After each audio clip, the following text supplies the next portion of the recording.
Have you ever pondered upon the question, what makes a witch? Is it the ability to concoct potions or the supposed pact with the devil? Or is it simply an accusation born out of fear and misunderstanding? In the annals of human history, the phenomenon of witch hunts stands as a chilling testament to the power of fear and superstition. These hunts, a dark manifestation of societal paranoia, have occurred worldwide, transcending time and culture.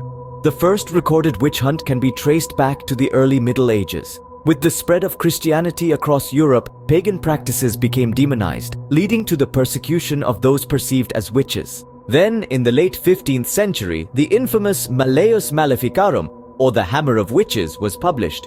This guidebook for witch hunters, written by the Catholic clergyman Heinrich Kramer, endorsed the extermination of witches and outlined methods for identifying and prosecuting them. A century later, the witch hunts reached their peak during the 16th and 17th centuries, particularly in Europe and North America. This era, often referred to as the Burning Times, saw an estimated 40,000 to 60,000 individuals executed for witchcraft.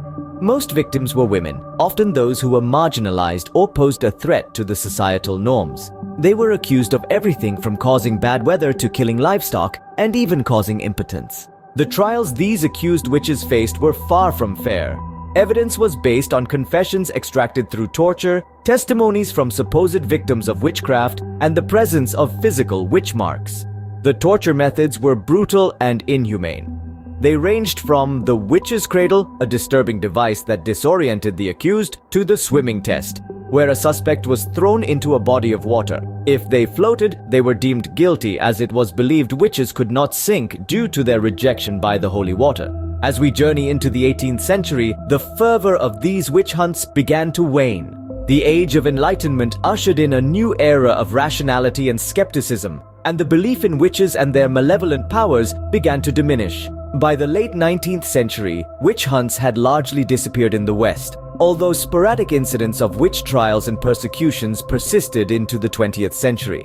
Unfortunately, in various regions across the globe, such as Africa and Asia, witch hunts continue to this day, driven by deeply ingrained superstitious beliefs and societal fear. In reflecting upon the era of witch hunts, it's crucial to remember the key points. These hunts were born out of fear, superstition, and societal control. They targeted marginalized individuals, especially women, and relied heavily on torture and flawed evidence for convictions. While we now live in a time where such practices are widely condemned, it's essential to remember this dark period in our history as a reminder of the destructive power of fear and prejudice, and the importance of critical thinking and rationality.